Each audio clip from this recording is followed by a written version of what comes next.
Well, guys, we have a hot topic today because we are talking about not only the sport we love, but potentially some discrimination or sexism going on from FIFA from a news article that came out last week. We're talking about an article and videos that came out and were covered by The Guardian. One of the organizations in the world of futsal is the AJFSA, which is an international organization that helps with futsal players' rights. And it used to be focused primarily in Spain. That's where they're headquartered. And they have recently restructured themselves to be a global presence.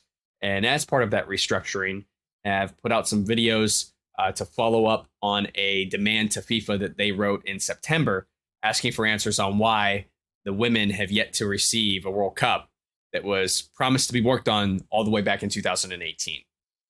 So let's look at the article and just get a couple of the highlights from it. And I will copy the link to the Guardian article for you guys to read in its entirety and watch the links to the videos there. But let's just cover the hot topics here and come back and maybe give a couple of thoughts on where we think is the real culprit for what's going on in women's futsal right now. The thing to note from this is in September of last year, we're not talking about a quick turnaround of September of this year. In September of last year, the Spain-based AJFSF, who put together these videos and this campaign to bring women's futsal World Cup to light, had sent a letter to FIFA's president calling for an end to marginalization of women in the sport. FIFA officials assured them at that time that the World Cup was on the table. FIFA had then committed to launching a women's futsal competition as part of its strategy for women's football in 2018.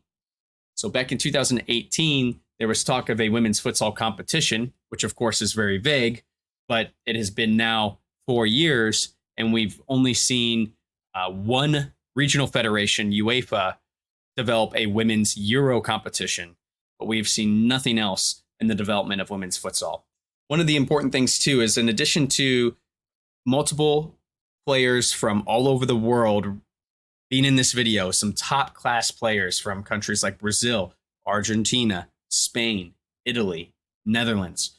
These players not only demanded it, but the leader of this organization also was in the video and really addressed and summarized what really needs to be done. FIFA has a strategy for women's football, gender equality, and inclusion.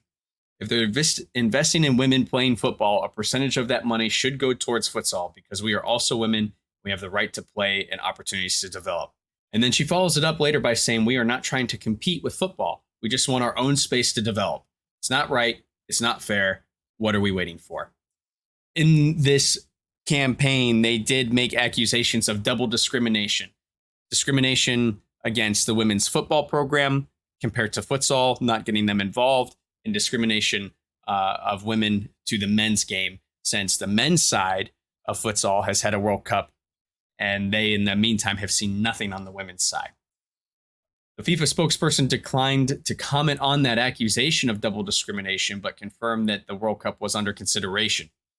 FIFA is still undergoing its consultation with confederations and stakeholders on the concept of women's futsal World Cup with an overarching strategic approach to women's football. Now, it is in the FIFA vision for 2020 to 2023 to develop the sport of the women's and men's side, which included futsal, but it's only referenced once in that vision, and once again seems to have been kind of brushed away into the shadows to focus on the major game. Now, I was fortunate enough when this broke in the news that I was able to talk to some people on Twitter in the futsal community that are far more intelligent, have far more experience than I do, and really discuss this in a healthy manner on Twitter, which sounds like an oxymoron, but it happened. And the nice thing was Steve Harris, who covers Asian futsal and pushes news out primarily from Japan, but also covers internationals and other leagues, as well as things like the Indonesian League and Vietnam. And he brought up some very good points that I 100% agree with. So if it looks like I'm stealing from that Twitter conversation, Steve, if you're watching this, I apologize, but I just agree with you 100% on what you said. Is discrimination a part of the issue? Yes, I absolutely think it is. Is it the whole issue? No, I think there's more going on here than that. We agreed on that, and I think it's because we've seen futsal as a sport be marginalized by FIFA since the time that they muscled out our own organization that was governing futsal to take it on their own. Now, they did that, and then since nothing's really been done to develop the sport in a grand gesture. So I think that Unfortunately, the women's game has suffered more because of that than the men's side. But as a whole, the sport that we're following here on the channel has been marginalized by FIFA itself. But it brings up a bigger question. And it takes me back to that comment I mentioned earlier that we'd come back to on UEFA coming out with a Euro. The women's Euro, Spain and Portugal, in Portugal, drew nearly 5,000 fans. That is more than the average attendance at any men's World Cup game at a regional competition. So is FIFA really missing the mark by not jumping on this train and promoting their female athletes that are clearly drawing more fans than their men's team is globally? I think so. But I also think there's something to be said for the lack of marketing around the sport, and which in turn will mean lack of funding for the sport. I mentioned this on Twitter, and I might not have put myself in the best words when I said it. I don't think I explained myself very well, but I think that it's important to remember that when businesses are deciding where they're going to spend their marketing money, they're not thinking of discrimination, they're not thinking of sexism, they're not thinking of anything other than what the return on the investment is going to be. All the other personal elements of that are out of the equation. It's a business decision.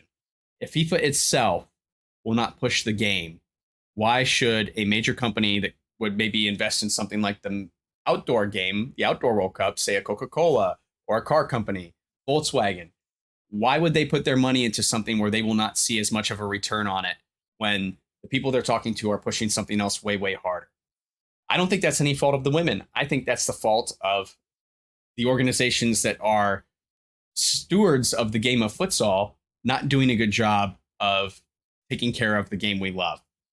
It brings up a deeper question as well for me. Whose responsibility is it to foster the game of futsal? Should it be starting at the top with FIFA and cascading down through the regions and then to the countries to, hey, develop this game. We are investing in it, so you have to too? Or does it have to come from the bottom to the top? Have leagues and countries that are successful in bringing eyeballs and marketing opportunities and an exciting product, which then forces a country's FA to get involved and create a national team and foster a national team, which then in turn gives something for the regions like UEFA and CONCACAF and AFC, something to build on and create a competition around. So it brings up a lot of questions. I think there's more to it than the sexism that's in it. I know that might be an unpopular opinion with you guys, but I just wanted to get that out there as my personal opinion and start the conversation. But what do you guys think? Do you think that there needs to be stewards at a top level or a bottom level or both to foster this game on the men's and especially the women's side that's so far behind the already behind men's game? And how do we get caught up as a family and as a sport family to share this with the rest of the world? I think we're sorely missing out on some spectacular talents in this generation of women's futsal. And I really hope that it gets turned around quickly so the world can see what these women have to offer and how entertaining they really are. So I know what I brought up today might not be the most popular of opinions, and I know it's a sensitive topic, but I wanted to be fully transparent of the things that were on my mind when I listened to these videos and read this article. I absolutely agree that the women's game is underdeveloped and deserves more attention. But do I believe it's purely a sexism play by FIFA? I'm not yet convinced, but I certainly believe it has a part to play. So tell me what you guys think in the comments below. Let's start another healthy conversation around what's going on in the women's game and where it needs to start. Does it really need to start with FIFA?